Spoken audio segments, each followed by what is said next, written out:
All right, what's going on, guys? SpitefulHopes back again, and we have the Elric preview, Roy Mustang preview, Riza Hawkeye preview. Still mad it's not Al or Winry, but it's okay.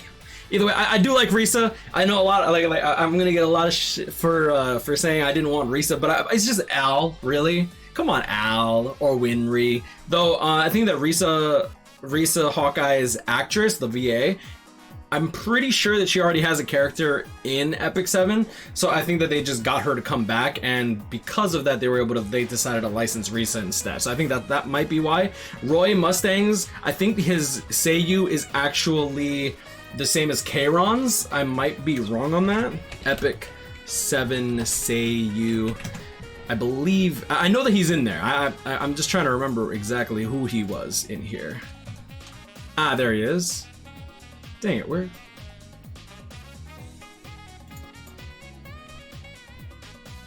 Ah, here it is. Yeah, okay, so it absolutely is Kairon. Where are you?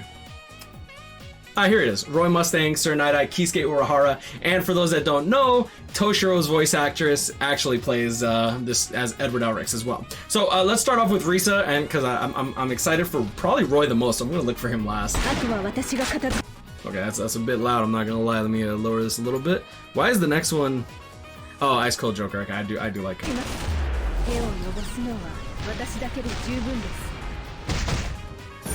Ranger? Yep. Okay, so she's gonna have a passive, Soul Burn on her S3, Ranger Ice, attack percent additional effect.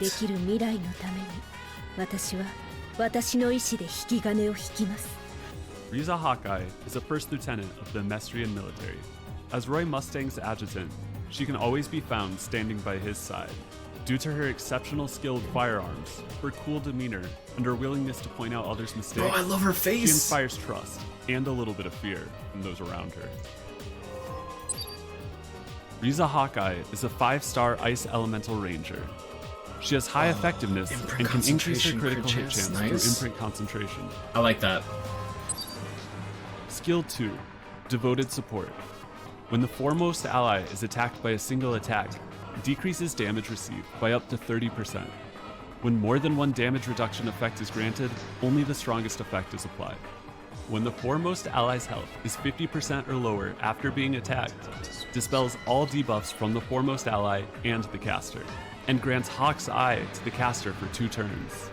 Hawk's Eye increases speed and critical hit damage by 30%, and cannot be dispelled.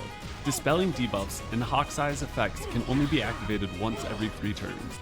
Okay. Hawk's Eye. When the ally that's in the front is attacked by a single attack in particular, decreases damage suffered by 30% when it's like fully maxed out. When more than one damage reduction effect is granted, only the strongest effect is applied. That's going to be interesting because that means that you might want a different artifact than something like Proof of Valor, I guess. I'm assuming that these two won't stack within itself, right? When more than one damage reduction, only the strongest applied. When the foremost ally's health is 50% or lower after being attacked, dispels all debuffs from the foremost ally and the caster, so from Riza herself, grants Hawk's Eye to herself for 2 turns. Dispelling debuffs and Hawk's Eye can only be activated at 3 turns. She, in particular, will get increased speed by 30%. That's really fast, and then increased critical hit damage, and that's gonna be for 2 turns. Eye increases speed and I hope she gets like damage by 30% and cannot be dispelled. Her Dispelling S3 is Hawkeye's like 20 effects can only souls. be activated once every 3 turns. Skill 3, All Out. Attacks the enemy with focused fire, dispelling all buffs, and decreases combat readiness by 50%. Okay, so single target, dispelling all their buffs, decreases combat readiness by 50%. That's pretty good. -1 turn cooldown, so 4 turn cooldown is pretty good. Before granting immunity for 2 turns and exploiting weak points. Okay, nice. So we have another exploit. Once to the caster and the foremost ally. When attacking, increases damage dealt by 20% after attacking. 50%. Before granting immunity for 2 turns and exploiting weak points once to the caster and the foremost ally. Exploiting weak points increases damage dealt by 20% when attacking. After attacking, this effect is dispelled. When 20 soul is consumed, it ignores effect. Okay, so that's the buff right there, exploiting weak points, and you're gonna give that to your main front runner and herself. Interesting. Skill 1, Stand Back. Attacks the enemy by firing a pistol, with up to 50% chance to target them for 2 turns. Okay. When the caster is granted Hawkeye after attacking, increases the combat readiness of the foremost ally by 20%. Oh, okay. Riza Hawkeye's artifact. That's an interesting. She's an interesting character. Riza's favorite handgun that she carries with her everywhere, whether it be for missions or even going about her daily routine. This Ranger exclusive cool. artifact I like that. increases effectiveness by 25%. I like the flavor. A critical hit has up to a 70% chance to increase the speed of the caster for 1 turn. And you're obviously going to want to build her crit. With a calm and collected personality and extraordinary firearm skills. Players will be able to obtain Riza She's Hawkeye free, right? from the collaboration check-in event and side story. So you'll be able to get her SSS too. So she's going to have like a built-in 30% crit. That's really good. I like that. Thank you. For a free-to-play character, I think that's awesome. All right. She looks like she's gonna be an interesting character. Like, obviously, she's gonna be a support character, which literally it fits the character. I like the flavor of this character and her artifact. I don't think I've ever heard the word flavor be used. I think it's a Magic the Gathering thing. But pretty much what flavor means is just like, you can tell if this is a you can tell that this is a character designed for Riza, right? Like, sometimes you'll have characters that just don't fit what they actually are supposed to do. So I do like this a lot. This is really dope. Exploiting weak points increases damage dealt. Dude, sorry, I'm so excited because I'm starting to rewatch Fullmetal Alchemist Brotherhood. So yeah, I'm a little invested. I'll just watch Roy. I'll just leave it. Sorry. Yeah, I saw his glove and I immediately just. It's too good. Oh, they have. Okay, dude. Yo, the animation for it is when he does it. Okay. That's like when he did it to Riza. Okay, I literally just watched that episode yesterday. Roy Mustang. I need to relax. Officer and I didn't even look at what he is. Okay, so he's gonna be a fire mage. Makes sense. Roy Mustang, an officer and a state alchemist with the title Flame. Please burn like crazy. Using a pair of gloves that have transmutation circles sewn into the fabric, he creates a spark. And by manipulating the oxygen in the air, he turns that spark into flames that consume his enemies. It was nighttime when he did that, though. So commander who's on his way to maybe it's not that scene. Of the Mestras. Roy Mustang is a 5-star fire elemental mage. He has very high attack and can increase his attack further through his imprint concentration. I'm definitely not getting MSSS though. Maybe it's Skill 2, Hero of Ishval. At the start of the first battle, gains 40 fighting spirit and grants Flame Alchemist. Okay, so let me see, at 101.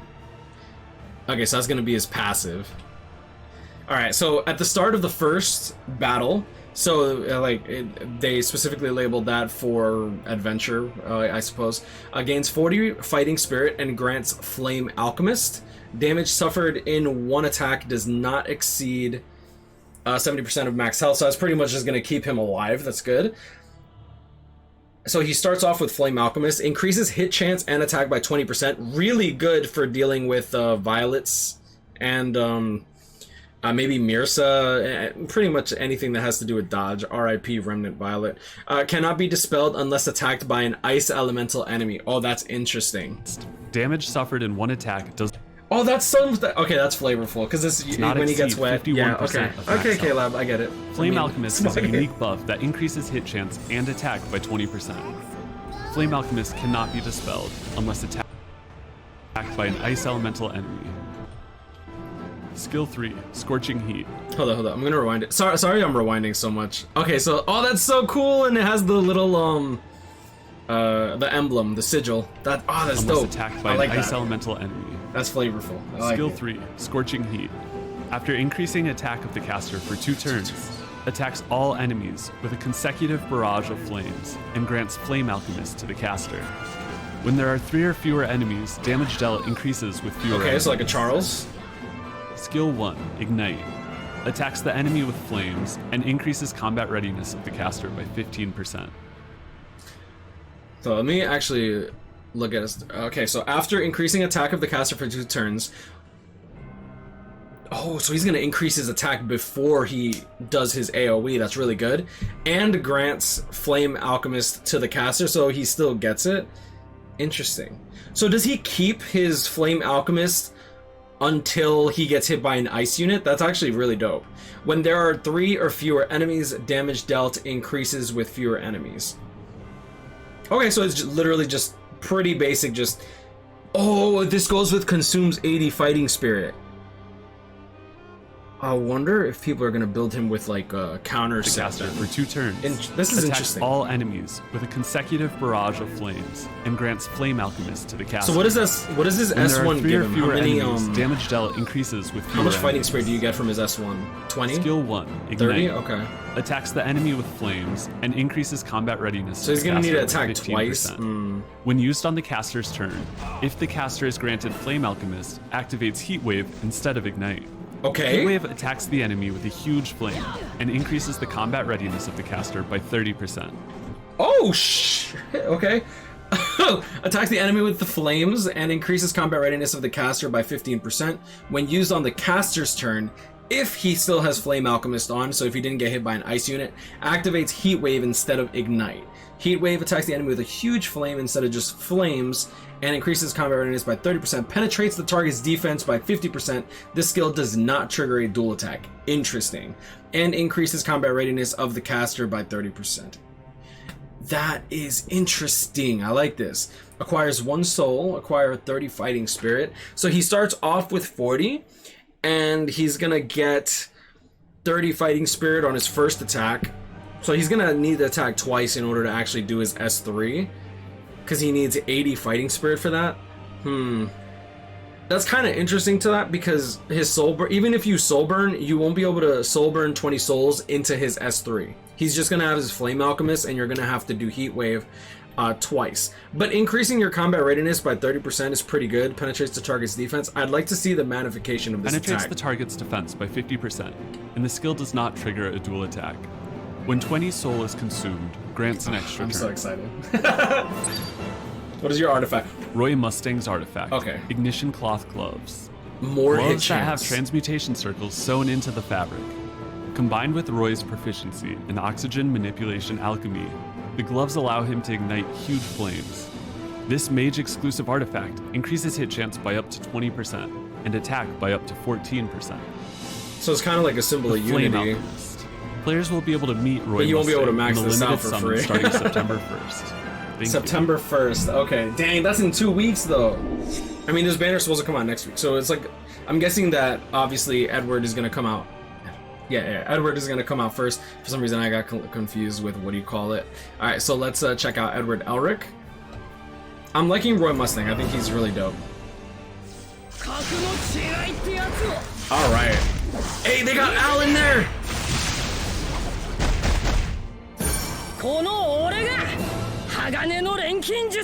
The Fullmetal Alchemist. Fullmetal Alchemist. Another character with a passive. Edward Elric, a state alchemist with the title Full Metal. He's characterized by his golden hair and eyes, his bright red Effect cloak, resistance for the the team. automail, which has replaced his right arm and left leg, and his below average height. Look at the He has face. an emotional complex about being shorter than average. Yep. He lost his left leg after attempting the ultimate taboo of human transmutation. Bro, Then he his lost art his is right so arm nice. right after when he transmuted his brother's soul onto a suit of armor. On a mission to restore their original bodies, Edward and his younger brother Alphonse have been traveling far and wide in search of the legendary Philosopher's Stone. Yo, the art is gorgeous. Oh man. Edward Elric is a 5-star Crit fire chance, imprint, elemental warrior. concentration. I like that. He has very balanced stats and can increase his critical hit chance through his imprint concentration. But another fire character. I'm glad that we're starting to get like other Skill 2. characters that aren't Equivalent ice for exchange. collabs. After being attacked, when the caster has a debuff, dispels 1 debuff and activates Rise. Can only be activated once per turn. After being attacked, when the caster has a debuff, dispels 1 debuff, activates Rise, can only be activated once per turn. Okay, that's pretty cool. Attacks all enemies with ground thorns, dispelling 1 buff and inflicting a random debuff for 2 turns. Random debuffs include decreased attack, decreased hit chance, provoke, silence, or restrict. Oh, interesting. Restrict. Damage dealt increases proportional to the caster's max health. Oh, he's gonna be a bruiser? Oh, Oh, hell yeah. That actually sounds kind of dope, because he takes a lot of punishment, so I guess that makes sense. Rise attacks all enemies with ground thorns, dispelling 1 buff and inflicting a random debuff for 2 turns. Damage dealt increases proportional to the caster's max health. Wait, hold up. Hold up. Thorns. After being attacked when the caster has a debuff.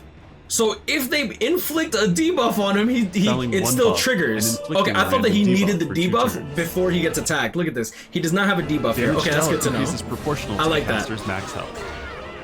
Yep, and then he removed the restrict from it. Okay, that's really cool. Buff can be one of the following: decreased attack, decreased hit over 2 turns. Damage dealt.